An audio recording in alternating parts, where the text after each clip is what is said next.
Monica Galindo, and today I will be talking about a certain problem and using that problem and the action research to be able to find a solution for that problem.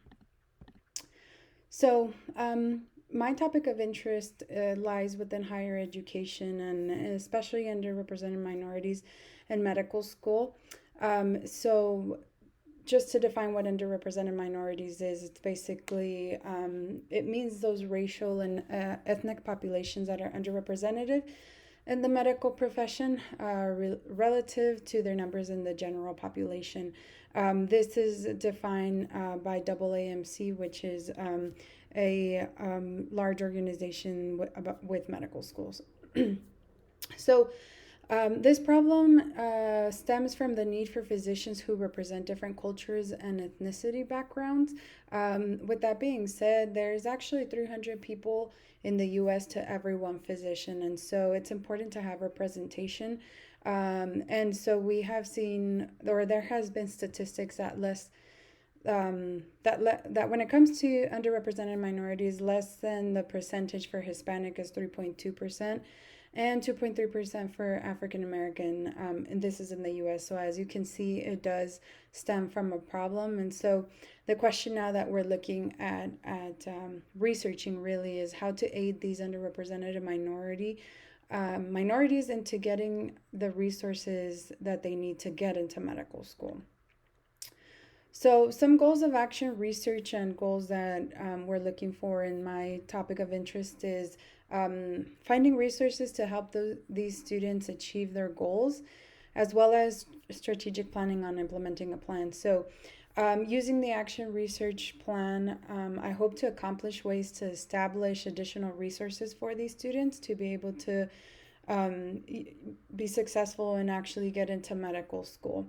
I also hope to create what is called a simple, practical, repeatable process of itinerary learning, evaluation, and improvement that leads to increasingly better results for schools, teachers, or programs. In this case, hopefully, what I get to be able to find or my findings, they'll be able to be implemented in any other area of education and especially in the country.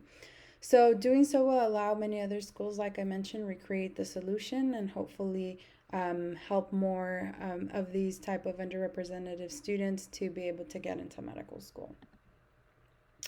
So, those that are involved, or basically the stakeholders, will be students in medical school that are considered underrepresented, medical school staff that will be working with them or works with them, as well as pre-med students interested in medical school.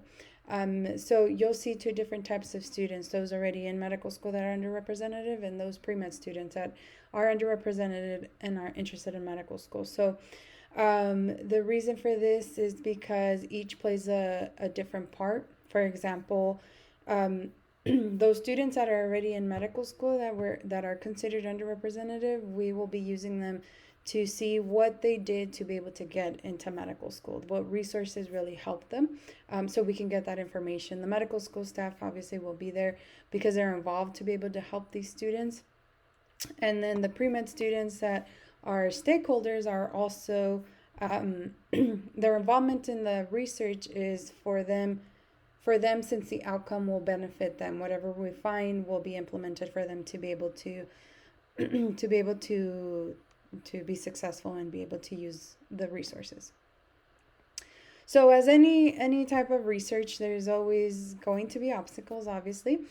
So some of the obstacles that I foresee in this research that I'm looking into is the variety of data collected. So there'll be, a range of very different students giving their background. And so there's going to be just all over the place. And so one way to circumvent this obstacle is to having maybe a variety of students also be looked at or interviewed, either from different medical schools or different levels of medical students. So as an MS1 or a first year medical student, second year, third, fourth, and so on. And also maybe from different geographical areas, because a lot of the times that has a big part in that.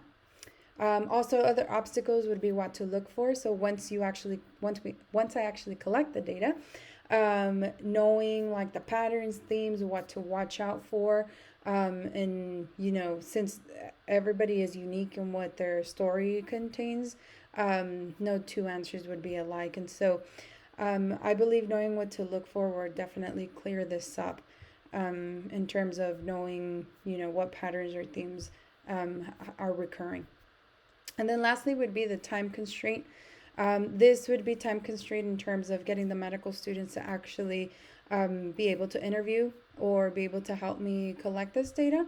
And so for this, obviously scheduling on time, having um, calendar invites, even doing through Zoom or in person, how it would be better, or even having multiple sessions if needed, if we can't do one in one session. So then after those obstacles, hopefully once I have circumvented them, looking into the solution. So these, basically the purpose, what am I looking for to be able to implement? And so ideally, I would like to see what type of resources we're what type of resources have helped those medical students and how we can implement that in terms of the geographical location that I'm currently in. And so having a mentoring program, mentoring has been linked in studies to social emotional development benefits, improvement in the perceptions of the relationship of the student with the mentor. And so having a mentor program can definitely aid us in the continued push of confidence for these students that are underrepresented to be able to know that they can actually, accomplish these goals and get into medical school and be successful as well. Another solution that can come from this is having pipeline or pathways to medicine.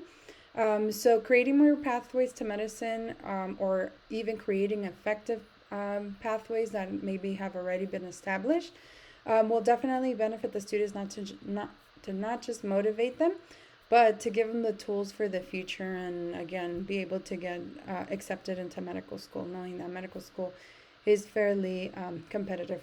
And lastly, I'm also hoping that exposing students to medicine as middle school students can actually also be something else. There has been studies that show that exposing children to medicine at a young age really plants that seed in them to be able to continue and wanting to make medicine their vocation. And so they already know the journey to medical school at a young age, and they know what they have to do at a young age, so they don't, so they're not lost in their pathway. So hopefully these solutions would definitely give more exposure to those underrepresented minorities. And so measuring effectiveness. Sorry. Okay.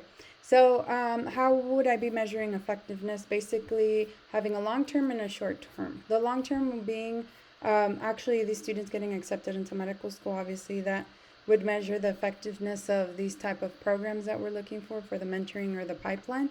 And short-term would be attending any programs related to medicine and excelling in their studies. So getting A's and knowing that that's something that they should do. So ultimately, if we follow this action research plan, we can hopefully see an increase of that 2 to 3% of URM physicians currently right now. So that is all. These are my references, and thank you for listening.